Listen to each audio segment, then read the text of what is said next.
Hey YouTube, and thank you for watching Junkworks DIY Garage. As you can see, there's a big giant hole here, and what we're about to put into it is a new sliding glass door.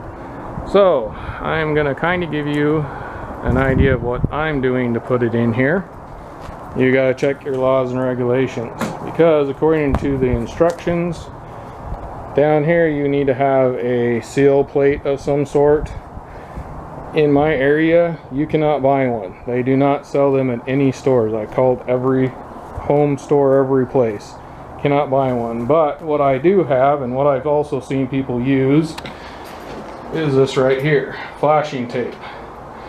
So, you know, I don't know if, according to all codes, if this works fine for a flashing seal across the bottom of your door or not. But the one that was here didn't have anything any better than this, so I'm going to go with it. I cannot find any actual flashing seal parts or pieces to put underneath this thing. I can't even find a kit that has like everything that goes around it, so I'm using this stuff all the way around. Same as I did with the window there, and so basically I'm doing exactly the same thing as I did with the window. So this will work for a door or a window in my case. But we started out, I put that, you want to put a piece across the bottom, then you want to do your sides, then you want to do your top, and I put pieces in the corner. Quite honestly, I should have put the corner pieces in first. That's how I did it on the window. I don't know where my brain was, but this stuff seals pretty good. I'm been pretty happy with it so far. It sticks really well. I already had to do a little bit of stuff back in here to make things fit, so you're going to have to make sure your opening is going to fit your door level and true and all that stuff. But the one that was here is the same size as that one. Hopefully the wind's not too harsh here on you, but I put it all the way around. Like I said, start on the bottom, do your sides, then go along the top, and after that we're going to caulk. So the next thing you're probably going to be seeing is I'm going to have caulk in here, and we're going to be trying to put this door in. You'll actually probably just see the door. I don't want to film all that, but I'm just going to caulk all the way around the outside edge, all the way around here, because it has a flange on it here. The one I got anyway has a flange on it here. So behind this flange, on the window I actually did it on the flange. On this, I think I'm going to do it on the floor, or on the outside edge of the wall right along here, and then I will do some both on the outside edge across here and down on the bottom all the way across. I'll probably really goop that up right there. One more thing outside here, around the whole entire thing is where I screwed it. I did the sides. Now the top, I had to put in that shim in the top to get some screws in over here. Some of these I had to kind of shoot straight up at an angle to get a hold of some meat up in here, but all good. But now after I did that, just to make sure, I silicone caulked all the way around all the edges, really pretty good, you can see. And then after that, I'm going to throw some silicone caulk around here, slap my molding on, and then caulk around the moldings on both sides, similar to what I did here. This is the window here, so basically it's going to have exactly the same thing, where I put this on and I caulk on this side, caulk on this side. Once we paint that, and I thought I should throw this in here. Now the silicone caulk I'm putting behind this, slapping this on, nailing it on, but over here and here is acrylic latex, which is paintable outdoor acrylic latex paint.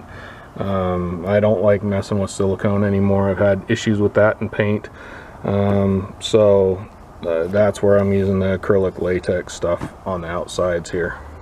Well, I got this in, and there's a couple of things, and you know, made sure everything's level. Unfortunately, I ended up with a bigger gap up here. I could have shimmed the bottom up, but I'm more worried about water coming in and things like that, so I just didn't feel like I had to shim it up a little bit over here, but I just made it level right, pretty much right off the floor.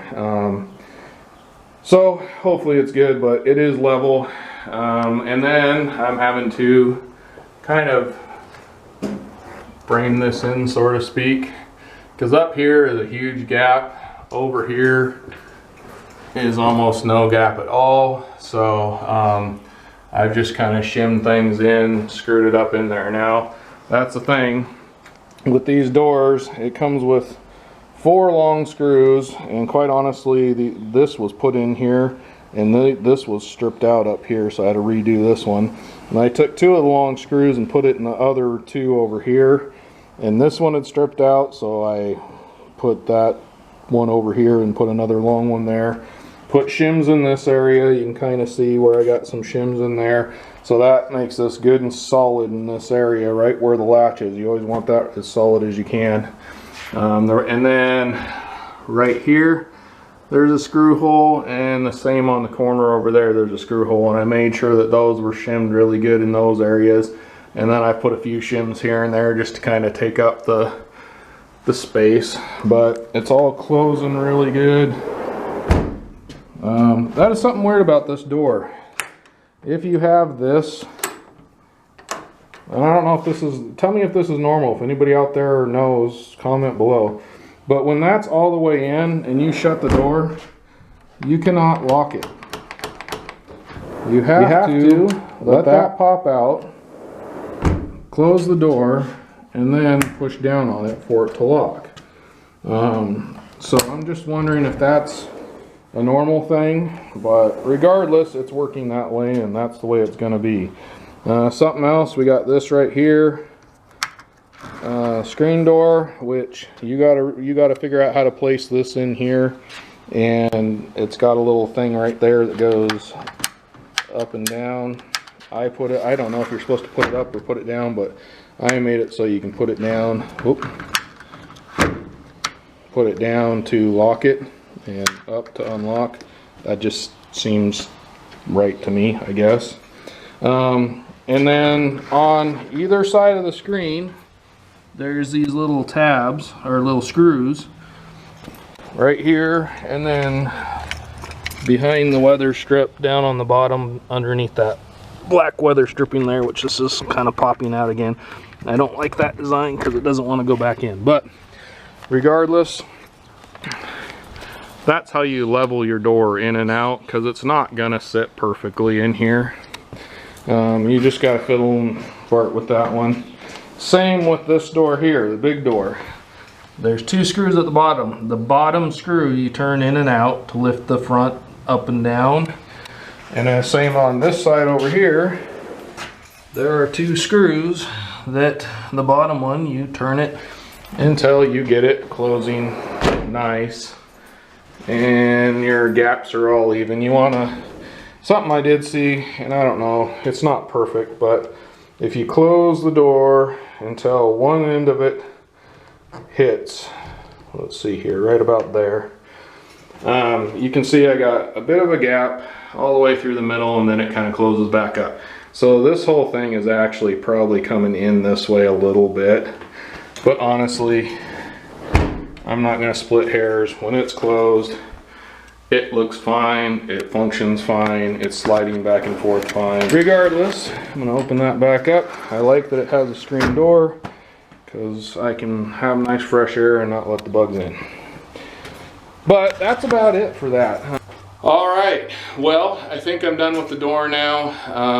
You know, I gotta obviously put the moldings around it and that kind of stuff on the inside and outside. Thank you for watching Junk Works DIY Garage, where I'm proud to be a jack of all and I'm obviously a master of none. You all have a good one.